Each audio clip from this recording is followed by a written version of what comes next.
आ जाओ भाई, कहां पर थे हम लोग? आप लोगों ने कुछ ऑपरेटर्स की ओवरलोडिंग कर ली होगी एज अ फ्रेंड फंक्शन। देखें जरा क्या किया आपने।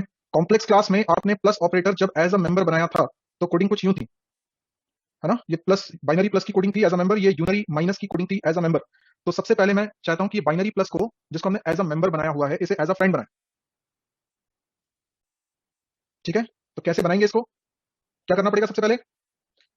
मेन फंक्शन के अंदर मैं एक काम करता हूं, इसका ये एग्जांपल बना लेता हूं, C3 ले लेता हूं। C2 डॉट सेट डेटा, इसमें वैल्यू रख ली 5 और 6, और फिर C3 assign C1 plus C2। अभी बाकी कोड को करो टाटा बाय बाय, और यहां पर C3 डॉट शो डेटा। ठीक है, तो हम लोगों को डिक्लेयर अंदर करना है, डिफाइन बाहर करना है, तो ये डेफिनेशन को पूरा पूरा मैं यहां से उठा देता हूं। बताइए डिक्लेरेशन स्टेटमेंट कैसा होगा? देखें जरा आपसे बनता है कि नहीं बनता। कैसे डिक्लेयर करोगे अनिरुद्ध?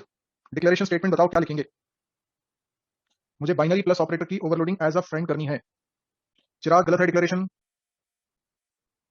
यस अनिरुद्ध, इसीलिए तुम्हारा गलत हो रहा है। तुम ध्यान से सुनते नहीं हो बेटा क्लास में। पिछली क्लास में मैंने बताया था, अब मैं तुम्हें साबित करता हूं कि तुम ध्यान से नहीं सुनते हो। ठीक है, अनिरुद्ध अनम्यूट किया बेटा। Yes sir. हाँ गुड इवनिंग। तो मैं तुम्हें साबित करने वाला हूं कि तुम ध्यान से नहीं सुनते हो। जी सर। देखो कैसे। तुम ये बताओ, लाइन नंबर 37 को एक्सप्लेन कर सकते हो? अगर मैंने प्लस को एज अ फ्रेंड बनाया तो कैसे एक्सप्लेन करोगे? तो सर अगर प्लस को एज अ फ्रेंड बनाया तो सर प्लस एक ऑपरेटर है, उसमें दो आर्गुमेंट पास हो गए C1 और C2। अरे तो तुमने जो डिक्लेरेशन मुझे दिया उसमें तो दो आर्गुमेंट रिसीव नहीं हो रहे ना। तो यस सर। तो इसका मतलब क्या है? तुम जो सुन रहे हो उसको समझ नहीं रहे हो। हर चीज को विजुलाइज करो। अगर मैंने बोला है दो आर्गुमेंट, तो दो आर्गुमेंट कैसे दिखते हैं कोडिंग के थ्रू, वो विजुलाइज होना चाहिए।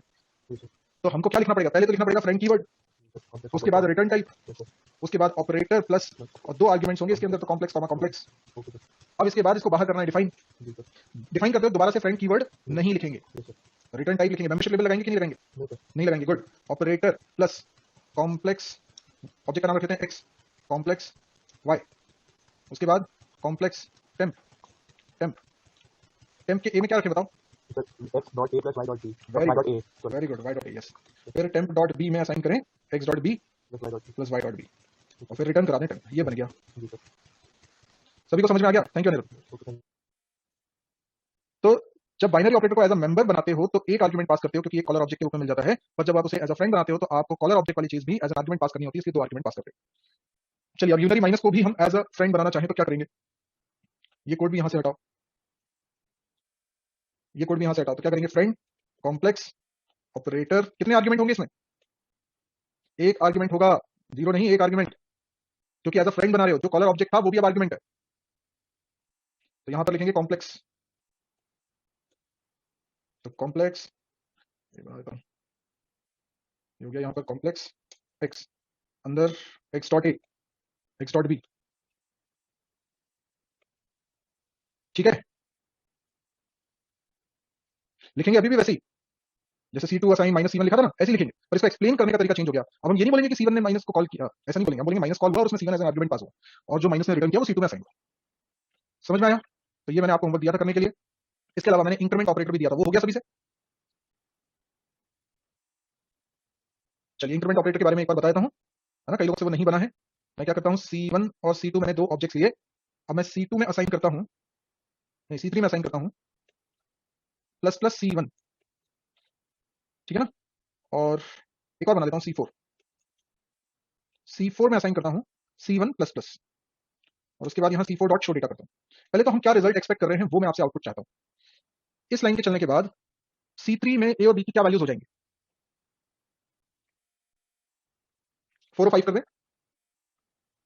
अच्छा एक काम करता हूं, यहां पे C1 नहीं, यहां C2 लिखता हूं। ठीक है, अच्छा अब इस लाइन के चलने के बाद C4 की क्या वैल्यू हो जाएगी?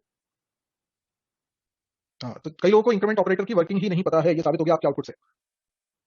यहां पर ये पोस्ट इंक्रीमेंट लगा है, और पोस्ट इंक्रीमेंट का मतलब होता है कि पोस्ट इंक्रीमेंट बाद में चलेगा, पहले C2 की वैल्यू C4 में असाइन कर दो। C2 में क्या वैल्यू है? 5 6, तो वही C4 में असाइन हो जाएगी, तो C4 में हो जाएगा 5 6, और उसके बाद C2 में होगा इंक्रीमेंट। तो C4 की वैल्यू होनी चाहिए 5 6। जो लोग 6 7 बोल रहे हैं उनको पोस्ट इंक्रीमेंट पता नहीं है सी लैंग्वेज वाला, इसलिए वो गड़बड़ कर रहे हैं। देखो मैं सिलसिलेवार शुरुआत से बताता हूं, ध्यान सुन लो पहले, क्योंकि मैं इसकी कोडिंग करूंगा और कंफ्यूज हो जाओगे, इसलिए पहले अच्छे समझो। पहले मैं लाइन नंबर 45 को एक्सप्लेन करता हूं। मुझे बताओ अभी C1 में क्या वैल्यू रखी है? 3 4 रखी है, ठीक है। ये प्री इंक्रीमेंट है और असाइनमेंट ऑपरेटर, दोनों में से पहले कौन सा चलना चाहिए? Pre increment. तो C1 की वैल्यू इंक्रीज हो जाएगी। C1 की वैल्यू कितनी हो जाएगी? 4 5 हो जाएगी। अब ये C1 की नई वैल्यू है, C1 में 3 4 नहीं है, अब C1 में क्या है? 4 5। अब असाइनमेंट ऑपरेटर चलता है और C1 का डेटा C3 में कॉपी हो जाता है। तो C3 में भी क्या चला जाएगा? जो C1 में है, और C1 में क्या है? 4 5। इसलिए C1 और C3 दोनों का डेटा जब प्रिंट होगा तो वो 4 5 प्रिंट करेगा। याद रखेंगे इस बात को। 4 5 प्रिंट करेगा यहां पर भी और यहां पर भी 4 5 प्रिंट करेगा। आई डोंट नो आपको दिख रहा है कि नहीं दिख रहा, ये 4 5 है, ये भी 4 5 है। अच्छा, अगर इस लाइन को रीड करें तो मुझे बताइए इसमें दो ऑपरेटर है, असाइनमेंट और इंक्रीमेंट, पहले कौन सा चलेगा? पहले असाइनमेंट चलेगा क्योंकि पोस्ट इंक्रीमेंट लगा है। तो ये जो असाइनमेंट ऑपरेटर है इसके कारण C2 का डेटा C4 में कॉपी हो जाएगा। C2 का डेटा क्या है? 5 6, वो कॉपी हो गया C4 में, तो C4 की वैल्यू 5 6 हो गई है। तो C4 का डेटा जब प्रिंट कराओगे तो वो 5 6 ही प्रिंट करेगा। तो असाइनमेंट का काम खत्म हो गया, C2 का डेटा कॉपी हो गया C4 में, लेकिन अब ये पोस्ट इंक्रीमेंट भी तो चलाना है C2 के ऊपर, तो C2 की वैल्यू बढ़ जाएगी और वो 5 6 से बढ़कर 6 7 हो जाएगी। समझ में आया क्या? ऐसा होना चाहिए। फिलहाल चलाऊं तो एरर, फिलहाल तो एरर होनी चाहिए ना। क्यों क्यों एरर होनी चाहिए? क्या रीजन एरर था?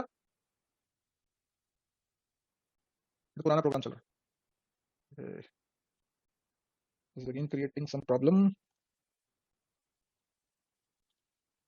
यस देखिए, अभी हमने इंक्रीमेंट ऑपरेटर की ओवरलोडिंग नहीं करी है इसलिए। चलिए इंक्रीमेंट ऑपरेटर की ओवरलोडिंग करते हैं, एज अ मेंबर बना रहा हूं मैं। तो नॉर्मली जो तरीका होगा पहले उस पर बात करते हैं। मैंने लिखा complex operator increment, unary operator है, एज अ मेंबर बना रहा हूं। जो रिटर्न करवाना है उसके लिए आपने टेम्प बना लिया और टेम्प की वैल्यू फाइनली आप रिटर्न भी कराएंगे। बीच में क्या करना है वो आपको सोचना है। तो आपको ये देखना है कि आपको वैल्यूज को इंक्रीमेंट करा के रिटर्न करना है या इंक्रीमेंट कराए बिना रिटर्न करना है। वो डिपेंड करता है कि आप पोस्ट इंक्रीमेंट बना रहे हैं कि प्री इंक्रीमेंट बना रहे हैं। तो ये है प्री इंक्रीमेंट। तो इसका मतलब ये है कि टेम्प के ए में क्या आ जाए, प्लस प्लस ए। मतलब देखो इधर मैंने प्री इंक्रीमेंट लगाया ना, तो ए की वैल्यू पहले इंक्रीज होगी, कॉलर ऑब्जेक्ट के ए की वैल्यू इंक्रीज होगी और फिर टेम्प के ए में जाएगी, और दोनों में इंक्रीज हो गया, कॉलर ऑब्जेक्ट में भी इंक्रीज हो गया और टेम्प के ए में भी इंक्रीमेंटेड वैल्यू गई। और इसी तरीके से टेम्प डॉट बी में असाइन कर देंगे प्लस प्लस बी। बहुत बढ़िया, अभी चलाते हैं। अब देखिए 52 वाली लाइन में एरर नहीं आ रही है और 53 में एरर आ रही है। तो मैं क्या करता हूं, ये 53 वाले को अभी हटा देता हूं। तो C4 और C2 का डेटा मैं प्रिंट भी नहीं कराता, अभी C3 और C1 का डेटा ही प्रिंट कराता हूं, देखिएगा।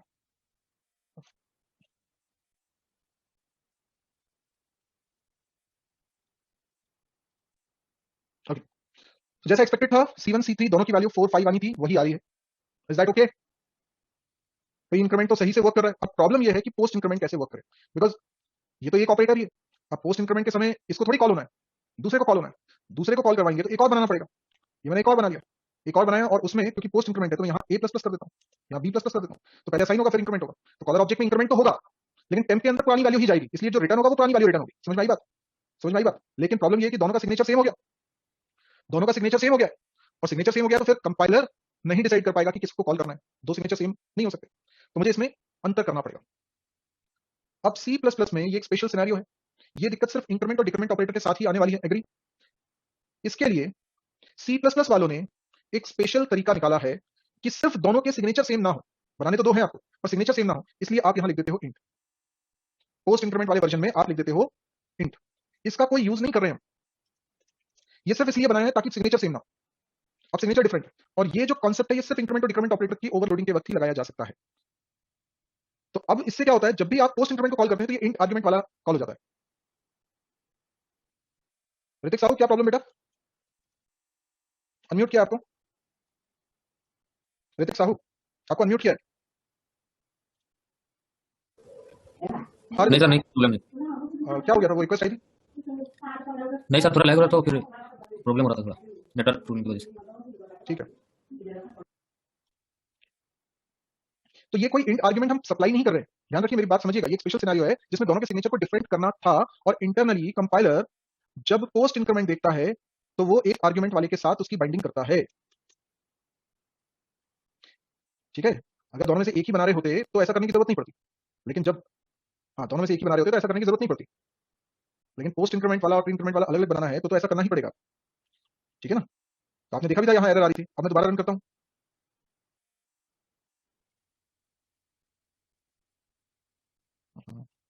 ये पुरानी दिखा रहा है, चलिए ये चल गया। अरे मैंने एक पे से कमेंट हटाया नहीं शायद, हाँ C4 पे से कमेंट नहीं हटाया, अभी हटा देता हूँ। पर ये देखो आप, जैसा एक्सपेक्टेड था C1 4 5 ही है, C3 4 5 ही है, लेकिन C2 जो है वो 6 7 हो गया। ठीक है, सिर्फ पोस्ट इंक्रीमेंट वाले में ही इंट लिखेंगे, सिर्फ पोस्ट इंक्रीमेंट वाले में ही इंट लिखेंगे, ध्यान रखिएगा। ये देखिए चारों आ गए, C4 का डेटा वही ओल्ड वैल्यू है 5 6। ठीक है, पोस्ट इंक्रीमेंट वाले में ही इंट लिखेंगे। चलिए कंपाइलर ये लिखने के तरीके से चेक कर लेता है ना कि कौन सा पोस्ट इंक्रीमेंट है कौन सा प्री इंक्रीमेंट है। पोस्ट इंक्रीमेंट के केस में वो इंट वाले को ही कॉल करेगा। आप फ्लोट लिखना चाहते हो यहाँ ऐसे,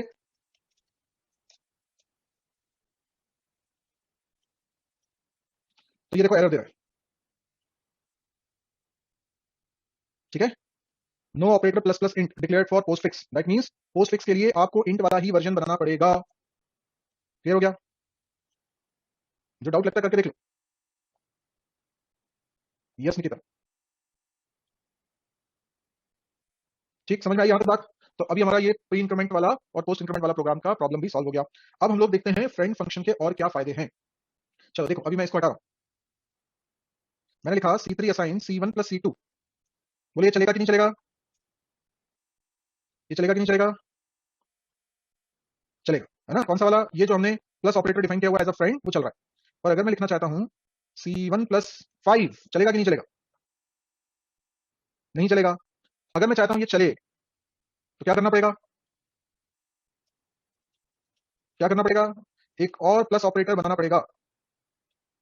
एज अ मेंबर बना रहा हूं मैं, देखिएगा जरा। As a member complex operator plus int. बोलो समझ में आया कि नहीं आया? ये कैसा बना रहा हूं? एज अ मेंबर बना रहा हूं। तो इसको कैसे एक्सप्लेन करोगे?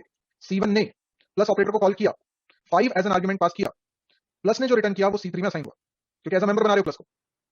कोडिंग करते हैं, बाहर कर दे रहा हूं कोडिंग, क्योंकि मैं इसे मेंबर बना रहा हूं। ध्यान रखें, मेंबरशिप लेबल लगेगा। इसका नाम रख लेता हूं के। यहां पर फिर मैंने बनाया complex temp, temp dot a assign a. किसका ए हो गया? C1 का, है ना। कॉलर ऑब्जेक्ट कौन है? C1।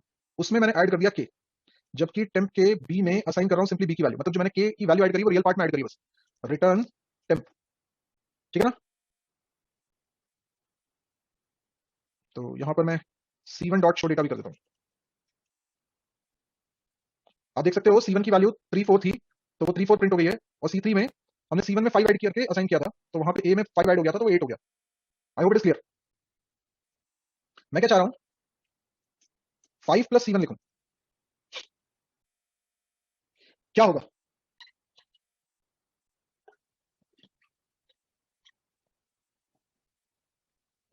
एरर आएगी ना? हाँ एरर आएगी, तो फिर क्या करना पड़ेगा? क्या मैं प्लस ऑपरेटर को एज अ मेंबर डिफाइन कर दूं ताकि ये लाइन चलने लगे? क्यों नहीं सिमरन?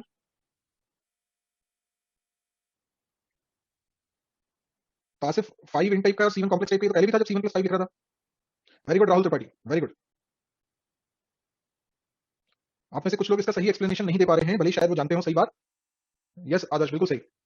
मैंने आपको कहा था जब भी बाइनरी ऑपरेटर की ओवरलोडिंग करेंगे, एज अ मेंबर बनाएंगे, तो आप ऑपरेटर के दोनों साइड ऑपरेंड रखेंगे, क्योंकि बाइनरी ऑपरेटर है, तो लेफ्ट ऑपरेंड ही कॉलर ऑब्जेक्ट होगा। याद है ये बात? बताइए, ये सिर्फ मैंने बाइनरी ऑपरेटर के लिए बोली थी। तो अभी ये प्लस ऑपरेटर के दोनों साइड ऑपरेंड है, इसका मतलब ये बाइनरी ऑपरेटर है। तो लेफ्ट ऑपरेंड 5 है। 5 कॉलर ऑब्जेक्ट हो नहीं सकता, क्योंकि वो तो इंट टाइप का है, वो ऑब्जेक्ट तो है ही नहीं, तो वो प्लस को कॉल नहीं कर सकता, ठीक है। राइट में बैठा हुआ कॉलर ऑब्जेक्ट नहीं हो सकता, क्योंकि बाइनरी ऑपरेटर है। इसलिए हम इस प्लस को एज अ मेंबर नहीं बना सकते। C1 प्लस 5 लिख रहे थे तो बना पा रहे थे, और बनाया भी हमने, लेकिन 5 प्लस C1 वर्क नहीं कर रहा है। अगर तुम चाहते हो कि ये इंप्लीमेंट हो, तो तुम्हें इसको एज अ फ्रेंड बनाना पड़ेगा, और ये है दूसरा यूजेज फ्रेंड का। फ्रेंड फंक्शन बनाने का फायदा समझ में आया? ये सिचुएशन भी हैंडल होगी, वरना नहीं होती। क्या करना पड़ेगा?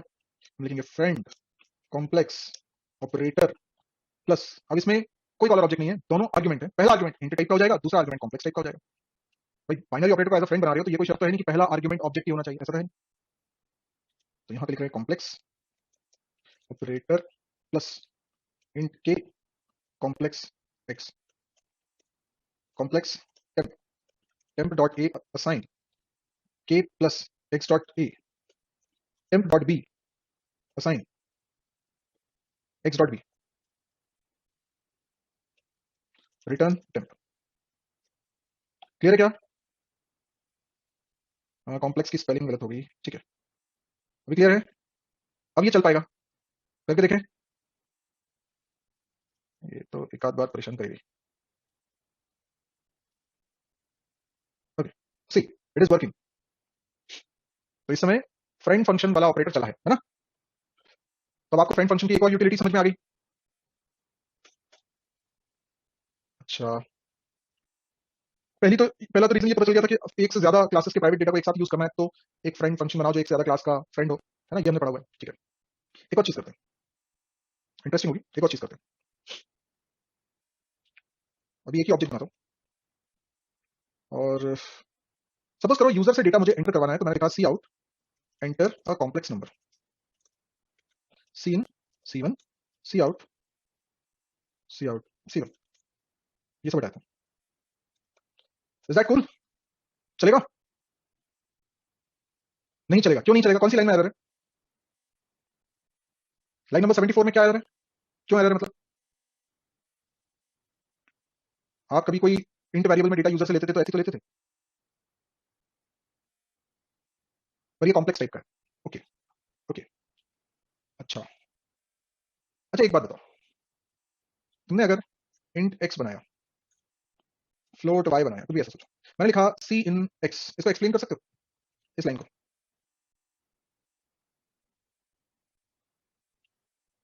नहीं नहीं निकिता, ऐसे नहीं, ऐसे नहीं। एक्सप्लेन करने का मतलब मालूम है ना कैसे एक्सप्लेन करते हैं? चलो साधव, साधव मैंने अनम्यूट किया आपको। Hello and good evening sir. Good evening Sadhav, बताओ। सर यहाँ पर सीन एक प्री डिफाइंड ऑब्जेक्ट है, इसने अपने इंसर्शन ऑपरेटर को कॉल Extraction. करा, एक्सट्रैक्शन ऑपरेटर को कॉल करा और उसमें X as an argument pass हुआ। करेक्शन करो, x as an argument pass हुआ, इसमें करेक्शन करो। Sir X I guess operand है। x ऑपरेंड तो है ऐसे देखने में, लेकिन वो तो आर्गुमेंट है, वो बात सही है, बट वो उसका रेफरेंस पास होगा। यस सर, रेफरेंस पास हो रहा है, वो पता नहीं लगा था। ठीक है, अभी याद आ गया? Yes sir. तो x का रेफरेंस पास होगा। सभी लोगों को ये बात समझ में आ रही है कि सीन एक ऑब्जेक्ट है जिसने कॉल किया है एक्सट्रैक्शन ऑपरेटर को, जिसमें x का रेफरेंस एज एन आर्गुमेंट पास होगा। ठीक है, सभी को समझ में आ रही है। तो मुझे बता सकते हो साधव कि ये जो एक्सट्रैक्शन ऑपरेटर ये कहां डिफाइन हुआ होगा? सर हम बिना डॉट लगाए इसको एक्सेस कर रहे हैं डायरेक्टली, हम्म। तो सीन एक ऑब्जेक्ट है तो ये एज मेमोरी डिफाइन हुआ होगा। कहां पर?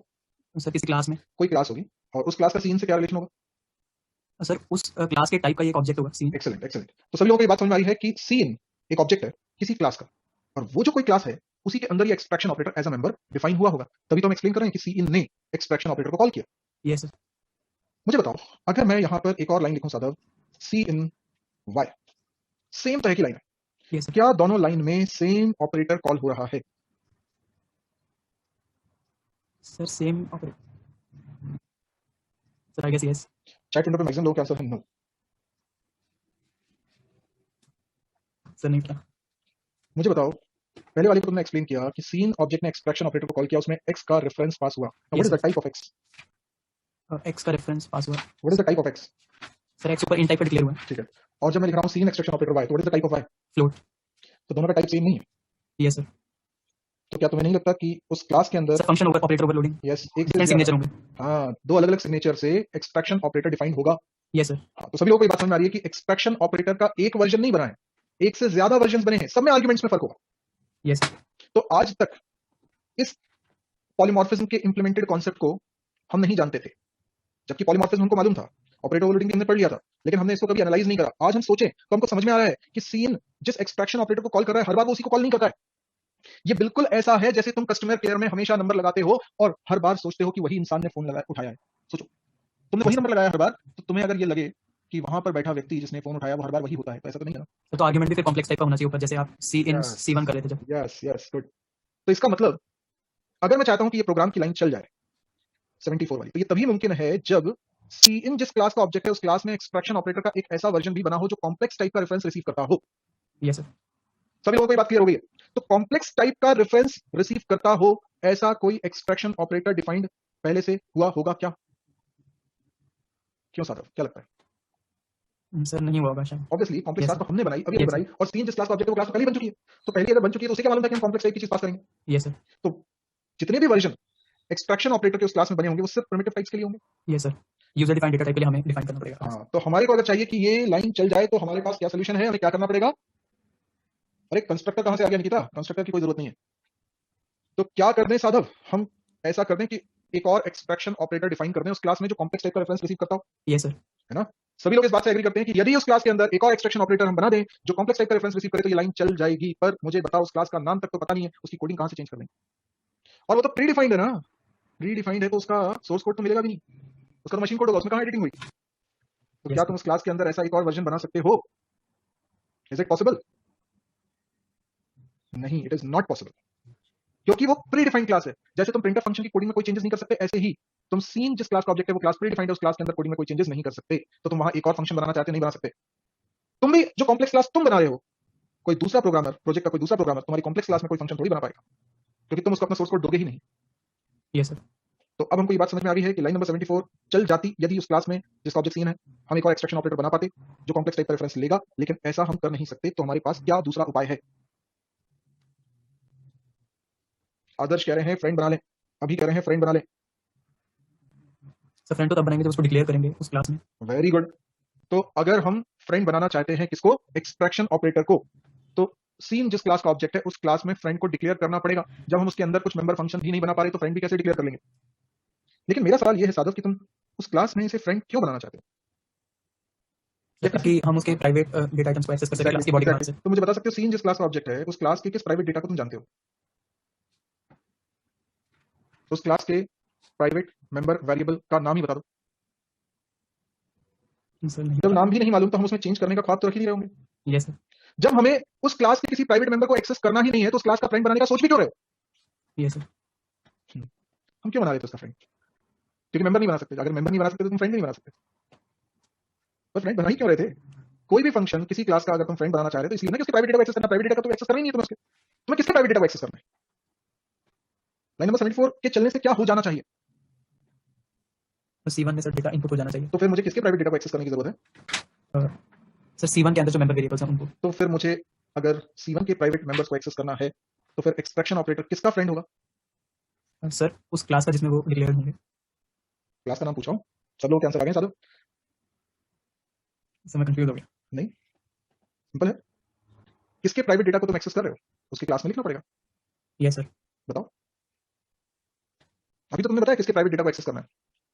सर जो C1 के अंदर जो मेंबर वेरिएबल्स हैं तो क्लास का नाम लेने में क्या दिक्कत हो रही है तुम्हें? Sir complex. बस खत्म बात। Yes sir. तो कॉम्प्लेक्स क्लास का मेंबर क्यों नहीं बना दे रहे?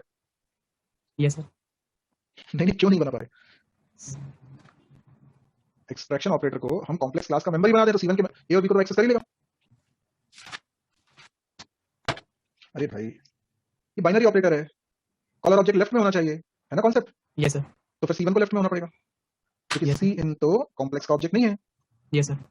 तो अगर तुम C1 लेफ्ट में लिख दोगे तो पूरा फील ही खत्म हो जाएगा। Yes sir. तो फिर हमें C1 को राइट में लिखना है और C को लेफ्ट में लिखना है, तो ये कंपलसरी हो जाएगा कि तुम्हें फ्रेंड फंक्शन बनाना पड़ेगा क्योंकि लेफ्ट वाले को तुम कॉलर ऑब्जेक्ट नहीं बनाना चाहते हो। Yes sir. देखो, सारी पॉसिबिलिटी मैंने समझा दी कि लाइन चल सके इसके लिए क्या करना था, कैसे कैसे क्या क्या कर सकते थे, और फाइनली हमारे पास एक ही उपाय बचता है।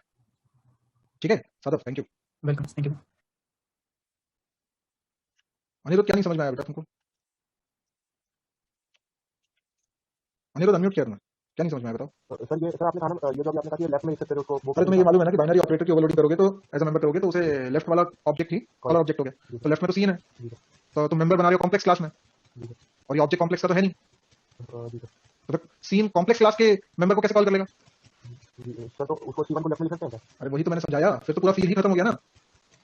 हम क्या चाह रहे हैं, जैसे सीन सी आउट यूज कर रहे थे इन फ्लोट वेरिएबल्स के लिए, वैसे ही हम कॉम्प्लेक्स के लिए यूज करें। तो सीन तो हम लेफ्ट में लिखेंगे ना। हाँ ठीक है, थैंक यू। तब आपको समझ में आ गई होगी पूरी बात कि हम लोग क्यों इसे एज अ फ्रेंड बनाना चाह रहे हैं। मैं एज अ फ्रेंड इसको करता हूं डिक्लेयर। समझ रहे हो इसको? इस लाइन को एक्सप्लेन कर सकते हैं? कैसे एक्सप्लेन करोगे? एक्सप्लेन कैसे करोगे इसको? बोल के कीवर्ड तो कोई है ही नहीं इसमें। सीन को क्या तुम कीवर्ड मान बैठे हो? कीवर्ड नहीं है बेटा वो। आसिफ जमाल, मैंने अनम्यूट किया आपको। सर आसिफ हाँ ये सर। बताओ कि क्या करना है उनको? सर यहाँ एक्सट्रैक्शन ऑपरेटर कॉल होगा जिसमें C1 और C1 अपने आर्गुमेंट पास होंगे। Very good very good. चलो मैं और बात करता, लेकिन बैकग्राउंड में नॉइज बहुत आ रही है, पर तुमने सही बोला है ना। ठीक है, थैंक यू। Yes sir. तो सभी लोगों को समझ में आई होगी ये बात कि यहाँ पर एक्सट्रैक्शन ऑपरेटर कॉल हुआ और सीन और C1 as an argument pass हुआ, लेकिन हमें इसको करेक्ट करना पड़ेगा। सीन का रेफरेंस पास हुआ और C1 का भी रेफरेंस पास हुआ। ठीक है, अच्छा, अब कॉल की कैस्केडिंग भी हो सके, ऐसा लिखते हैं ना कई बार, 2 बार 3 बार लिख दिया एक्सट्रैक्शन ऑपरेटर, तो कॉल की कैस्केडिंग हो सके इसके लिए क्या करना पड़ेगा? यहां रिटर्न होके कौन आ रहा है, कौन आना चाहिए बताओ भाई? जितना मैंने हाईलाइट करा है उसको अगर हम रीड करें तो एक्सट्रैक्शन ऑपरेटर ने जो रिटर्न किया होगा वो मैंने जितना हाईलाइट किया उसकी जगह पर आ जाएगा। तो क्या वैल्यू रिटर्न होनी चाहिए? सीन ही रिटर्न होना चाहिए, है ना? सीन रिटर्न होना चाहिए, मतलब किस टाइप की चीज रिटर्न हो रही है? टाइप टाइप टाइप तो पता ही नहीं, उसका क्लास का नाम पता होना चाहिए। अरे कॉम्प्लेक्स नहीं सुजीत, सीन कॉम्प्लेक्स का ऑब्जेक्ट है क्या सुजीत? अरे निकिता, सीन इन टाइप का होता है क्या? कैसी बातें कर रहे हो बेटा? मैं कह रहा हूं जितना मैंने हाईलाइट किया उस जगह पर सीन आना चाहिए, तभी तो अगला वाला कॉल हो पाएगा। तो अगर सीन आना चाहिए तो सीन इंट टाइप का तो है नहीं, कॉम्प्लेक्स टाइप का तो है नहीं, किस टाइप का है? तो सीन जिस क्लास का ऑब्जेक्ट है उस टाइप का है। तो हमें, अब मैं बता रहा हूं सीन किस क्लास का ऑब्जेक्ट है। क्लास का नाम है आई स्ट्रीम, क्लास का नाम है आई स्ट्रीम। अब मुझे बताओ यहाँ किस टाइप की वैल्यू रिटर्न होकर आनी चाहिए? I stream. अब सुनो, आई स्ट्रीम का हम ऑब्जेक्ट नहीं बना सकते, इसलिए हम उसका रेफरेंस रिटर्न करेंगे। अब आप लोग बताइएगा ये लाइन समझ में आ रही है आपको कि नहीं आ रही है? Friend, friend, I stream reference, ये रिटर्न टाइप हो गया। ऑपरेटर एक्सट्रैक्शन, पहला आर्ग्यूमेंट आई स्ट्रीम का रेफरेंस, दूसरा आर्ग्यूमेंट कॉम्प्लेक्स का रेफरेंस। बोलो समझ में आया या नहीं आया? देखो यहां पर अगर आपने नोटिस किया तो अभी इसको थोड़ी देर के लिए हटाओ, तो हम क्या कर रहे हैं, एक्सट्रैक्शन ऑपरेटर को कॉल कर रहे हैं, उसमें दो आर्गुमेंट पास कर रहे हैं, एक सीन का रेफरेंस और एक सीवन का रेफरेंस। रेफरेंस के पास सीन का रेफरेंस इसलिए पास हो रहा है क्योंकि हम आई स्ट्रीम का ऑब्जेक्ट नहीं बना सकते, और सीवन का रेफरेंस इसलिए पास हो रहा है क्योंकि उसमें हमें चेंजेस करने हैं। तो यहां पर दोनों के रेफरेंस रिसीव हुए, और रिटर्न भी रेफरेंस इसलिए होना है क्योंकि कॉल की कैस्केडिंग हो सके, क्योंकि अगर रिटर्न नहीं करेंगे, रिटर्न टाइप वॉइड होगा, तो ये अगला कॉल नहीं हो पाएगा ना, अगर करना चाहे तो। जरूरी नहीं करना चाहे, पर सीन के साथ पॉसिबिलिटी तो रहती है। तब इसको हम कैसे डिफाइन करेंगे? ये सब कुछ श्रिंक करूंगा, ठीक है? तो यहां पर मैं लिख दे रहा हूं I stream reference operator extraction I stream reference. अब कुछ नाम रखना पड़ेगा रेफरेंस वेरिएबल का, मैंने नाम रख दिया डीन, सीन का भाई डीन। अब डीन नाम से भी तुम सीन को ही रेफर कर रहे हो, और कॉम्प्लेक्स टाइप का सी, कैपिटल सी। अब देखो क्या हो रहा है, दो नंबर इनपुट करवाने, ए और बी में रखवाना है, तो मैंने लिखा डीन लिखूं या सीन लिखूं, एक ही बात है। पहला डेटा चला जाए सी डॉट ए में, दूसरा डेटा चला जाए सी डॉट बी में। तो ये ए और बी सी के हैं, पर सी एक्चुअल में किसको रिप्रेजेंट कर रहा है? सी1 को ही रिप्रेजेंट कर रहा है। और रिटर्न करा दो डीन, क्योंकि रेफरेंस रिटर्न भी कराना है। बस हो गया काम, इतना सा कोड है। सिमरन, सिमरन मुझे बताओ, क्या मुझे आई स्ट्रीम क्लास का फ्रेंड बनाना है इसको? अगर नहीं बनाना है तो मैं उसमें क्यों एज अ फ्रेंड डिक्लेयर करूंगा? एक तो मैं कर नहीं सकता, दूसरा करने की जरूरत भी नहीं है मुझे।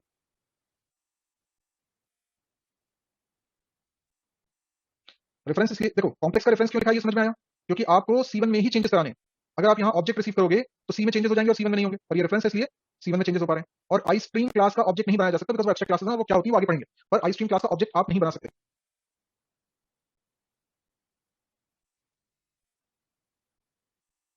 ये एक्सट्रैक्शन ऑपरेटर हमने कॉम्प्लेक्स क्लास का फ्रेंड बनाया है, और सिर्फ कॉम्प्लेक्स क्लास के लिए। तो अगर सीन एक्सट्रैक्शन ऑपरेटर कॉम्प्लेक्स का कोई ऑब्जेक्ट लिखता हूं तो वर्क करेगा, किसी और क्लास का ऑब्जेक्ट लिखता हूं तो वर्क नहीं करेगा। सिंपल सी बात। कॉम्प्लेक्स टाइप का देखो, ये वाला चलने के लिए क्या जरूरी है? पहला आर्गुमेंट आई स्ट्रीम टाइप का हो और दूसरा आर्गुमेंट कॉम्प्लेक्स टाइप का हो, तभी चलेगा। फिर कैस्केडिंग नहीं समझ में आई? देखो तुम जब लिखते हो C1 प्लस C2, ये समझ में आता है? C1 ने प्लस को कॉल किया, C2 as an argument pass हुआ, और प्लस ने जो रिटर्न किया वो इस जगह पर आया जितना मैंने हाईलाइट करा। आया क्या समझ में? ये जितना मैंने हाईलाइट किया इसे टेम्प समझो, टेम्प। उस टेम्प ने इस प्लस को कॉल किया और C3 as an argument pass हुआ। समझ में आई बात? तो जो पहले वाले प्लस के कॉल के कारण रिटर्न होकर आ रहा है, वो अगले वाले ऑपरेटर को कॉल कर रहा है। तो देखने से लग रहा है कि C2 ने कॉल किया होगा प्लस को, पर ऐसा नहीं है। यहां जो रिटर्न होकर आया उसने प्लस को कॉल किया। समझ में? इसको बोलते हैं कॉल की कैस्केडिंग। वही यहां पर हो सके उसके लिए मुझे रिटर्न कराना पड़ेगा ना आई स्ट्रीम का रेफरेंस।